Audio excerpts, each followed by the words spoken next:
જો તમારે કમરના આ ભાગમાં સતત દુખાવો રહેતો હોય અથવા તો L3, L4, L5 ડિસ્કની તકલીફ હોય તો તમારે આ 5 ભૂલ બિલકુલ નથી કરવાની. ફર્સ્ટ, કમરમાંથી આ રીતે ઝૂકવાવાળું કામ બિલકુલ નથી કરવાનું.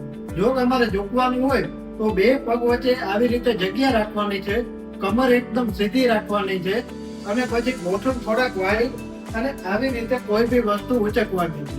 સેકન્ડ, કોઈ પણ ભારે વસ્તુ અથવા તો સામાન ઉચકવાનું નથી.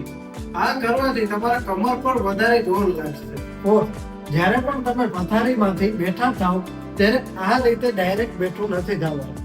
એની જગ્યાએ તમારે આવી રીતે પડખું ફરવાનું છે અને તમારે એક હાથના સપોર્ટે બેઠું થવાનું. ફિફ્થ, ઝટકાથી બચવાનું છે.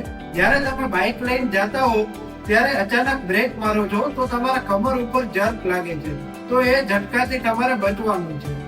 જો તમને કમરનો દુખાવો હોય તો આ 5 નાની નાની વસ્તુઓ યાદ રાખો. આ તમારો કમરનો દુખાવો દૂર કરી દેશે. આવા જ ઇન્ફોર્મેટિવ વિડીયો માટે અમારા પેજને અત્યારે જ ફોલો કરજો.